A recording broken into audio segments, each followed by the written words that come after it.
The sermon topic requested from the congregation for this morning is purpose, on having purpose, especially through the journey of life with all of its changes. So let us join together in prayer. For Moses, it was a burning bush, and we see so many things around us that captivate our attention. May we learn to be discerning, to see where we are needed. For each of us is here because we're needed. Amen. Amen. So for Moses, it was that burning bush. He was out, hiding out actually, with the flocks of his father-in-law. Glad to be away from people, politics, and danger, since he'd left Egypt a wanted man after killing an overseer who'd beaten a Hebrew slave. It was safe in the wilderness with the sheep. Here, Moses could stay out of trouble and make a positive contribution to his family by helping with the livestock. He had a community and a purpose. And then there was the burning bush and the call to free the slaves in Egypt. And Moses resisted. He protested. He tried to get out of it, but God would have none of it. And we know the story. Moses, along with his brother Aaron and sister Miriam, were instrumental in helping the slaves escape through the Red Sea, followed by 40 years in the wilderness and then into the Promised Land. Moses had a calling and a purpose. So did many significant figures in the stories in the Bible. Abraham was called late in life at a very old age to relocate with his wife Sarah. And they were told they would be the progenitors of many nations, which did not happen until they were extremely elderly. You just never know. Then there was Samuel. He was called into God's service as a young little child, awakened by God in the night. He didn't even know what it was. And he was given his purpose. And we know of the calling of Mary, a teenager, the mother of Jesus, and the story of the visitation by the angel Gabriel telling her of her purpose. And Paul, being knocked off his horse, struck blind, and told of his calling. So many stories of calling in the Bible. And though it's no longer Bible times, many of us have a calling. We have a purpose revealed to us in some way. For me, it was walking home on Sunday morning from church when I was in college, and I was overcome with the feeling that if I could make one person feel like this in my whole life, then I would have fulfilled my purpose. So I became a pastor. This is work we associate with a calling. Our daughter Angela was contemplating becoming a lawyer until she attended her grandfather's memorial service. He had been a pastor. She heard the stories about him and got her calling. She wanted to do what he did, have that kind of impact on people. And our son Sterling, in high school, he told me, "I can't not paint. You should understand that, Mom." And of course, I do. So we went to art school, and he's a painter living in Los Angeles. There's Robert Reich, the professor who immediately resonated with teaching and knew that's what he was to do with his life. And the story of his career is beautifully presented in the movie, The Last Class, which I know some of you have seen. In the book, The Women by Kristen Hanna, the main character, Frankie McGrath, finds that she wants to make a difference. She's from a well-to-do family in Southern California. It's the 60s. She decided to become a nurse until she got married. But after encountering an injured soldier from Vietnam in a San Diego hospital, she decided that she, like her brother, who's serving in the Navy in Vietnam, she too can serve her country. I could serve my country, she said to the man whose hand she held. It was a revolutionary, frightening, exhilarating thought. That sounds like purpose. Frankie enlists in the army to serve as a nurse in Vietnam.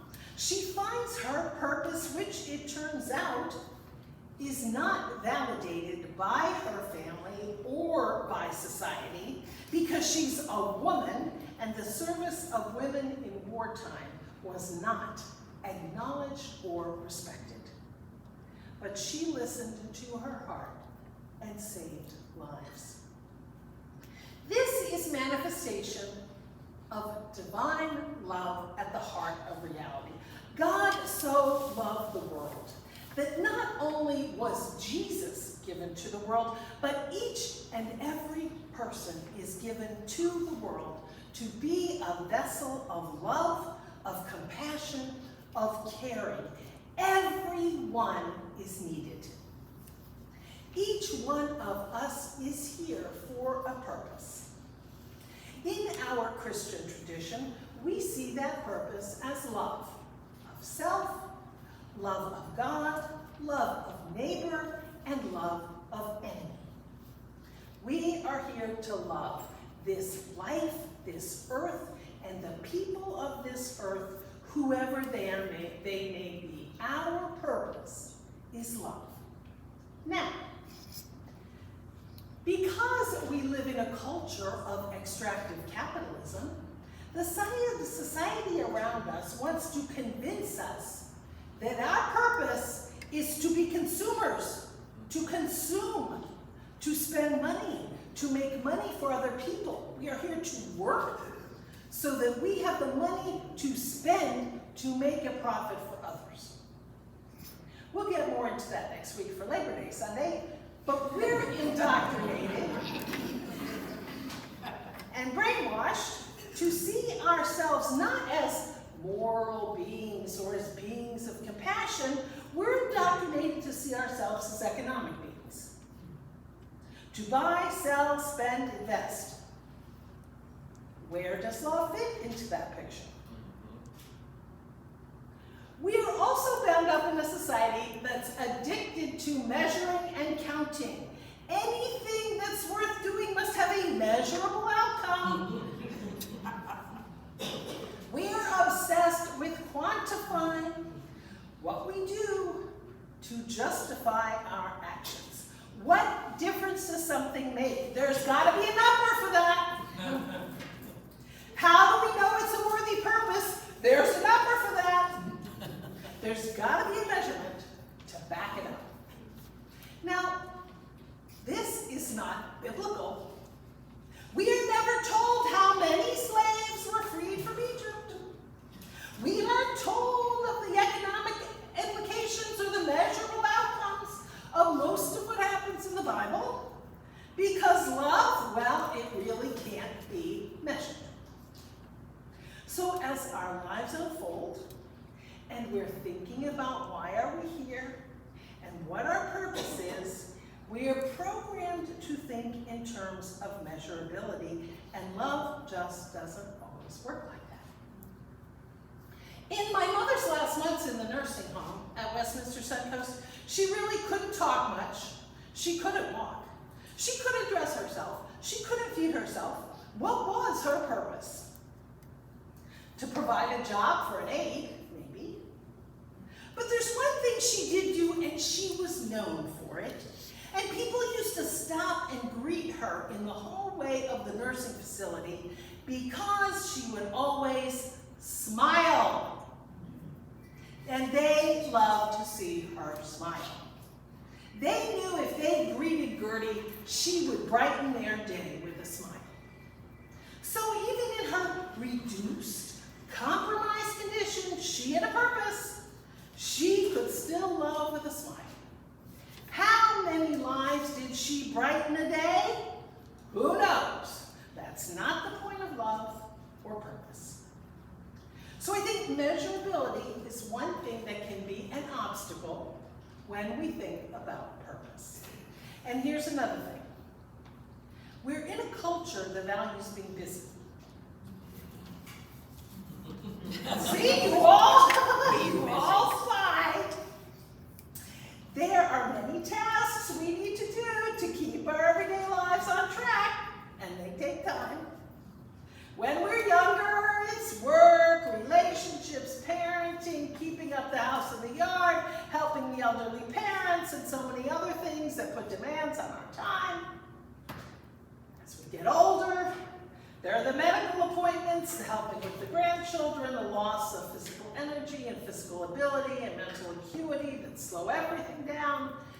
These things fill our days. So where's our capacity for love and service? We're so busy. Do we even notice where we're needed? Or are we just speeding by the burning bush?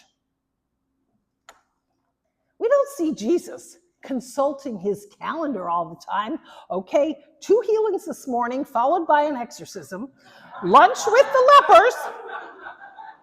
Then in the afternoon, we walk to the next town. We have dinner with a religious leader.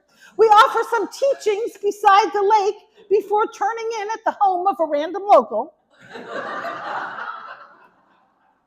Next week, we'll be in Capernaum. We're scheduled to give a talk there and cast out demons.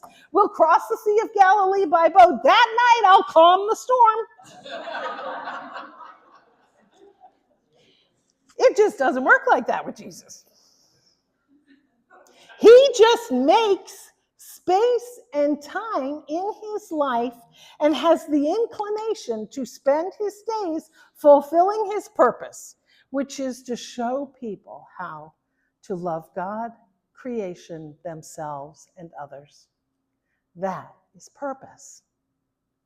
For God to get in and give us a message about what we're needed to be doing to love, well, there has to be some space, some emptiness, and some readiness. Moses was out in the scrub with the sheep. Plenty of time, plenty of room for God to get a word in edgewise. We also live in a time where we are trained to expect immediate results. We click, we tap, we post, we email, no waiting days or weeks for a response. We want a response now, instantly. It's like feeding the beast. I want it now. The likes, the thumbs up. But so much that has to do with purpose, well, we may never get a response. Or the outcome may be a long time coming. Sharing love and compassion, working for justice, creating a society that honors human rights for all, these things take time. 20th century theologian Reinhold Niebuhr once said, "Nothing worth doing can be achieved in a lifetime. Therefore, we must be saved by hope." When it comes to purpose, to channeling the love of God, we must realize that we may never see the results. Not quickly, not ever. It's not something that we do so that we get immediate gratification. Though there are studies that show that helping others does actually improve physical health outcomes. But we may never see our efforts come to full fruition, and any teacher can tell you that. Teachers pour themselves into their students, and who knows what becomes of them. Maybe a few stay in touch, but most go on with their lives, and the teachers never know what impact they have had. Another thing that I think influences our sense of purpose today is we know so much about what is going on in the world around us, and that can make the problems seem beyond overwhelming. We don't think we can make a difference. There's too much. It's too big. What can we do? Yet, We're here. We're put here. We're intended to be here to channel divine love. We're here like Jesus to make the love of God manifest in the world around us. This week I read about a camp for old people and young people combined that took place in California last month. The older people taught younger people things they don't necessarily learn today, like how to sew or embroider or play a musical instrument or cook. The camp was started by a high schooler who lives with her grandmother. The intent was to help teens learn from their elders and help address the loneliness and isolation experienced by many seniors. The younger people were thrilled to benefit from these interactions with their elders, which included things like card making, clay, jewelry making, Instant Pot cooking, and fruit bouquet making. And the elders learned about life today for younger people. It was a meaningful time. So what is our purpose? To love, to express love. If you like to cook, then cook a meal for someone, and better yet, enjoy it with them. That's purpose. Listen to someone's troubles. Just listen. Pay attention. That's purpose. If you have money, share it where it's needed to help someone or make the world a better place. Give it away. That's purpose. If you like to write, post things that offer insight and encouragement, share joy, expose injustice. Write. That's purpose. If you're a musician, make beautiful music to move others, to bring joy. That's purpose. Call someone you know who's lonely and maybe down. That's purpose. Helping someone carry in their grocery bags. That's purpose. Giving someone a ride to the doctor. That's purpose. Taking care of someone's children when needed. That's purpose. Purpose is an orientation of the heart. When we were in Kentucky recently, we did a lot of hiking. I mean, a lot.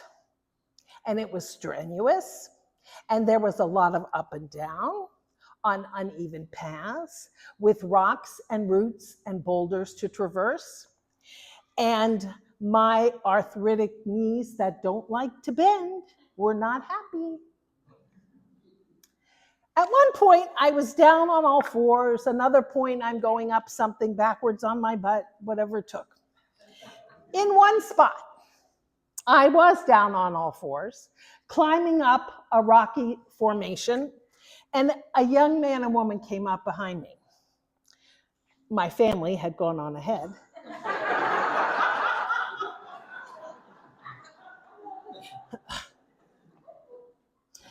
So I'm climbing up, and this young man and woman come up. They were probably in their 30s. He kind of hovered nearby as I proceeded. He wasn't aware that my family was nearby. So I encouraged him to go past. I said, listen, pass me by. Go on. I'm very slow. Just go ahead. The man just could not do it.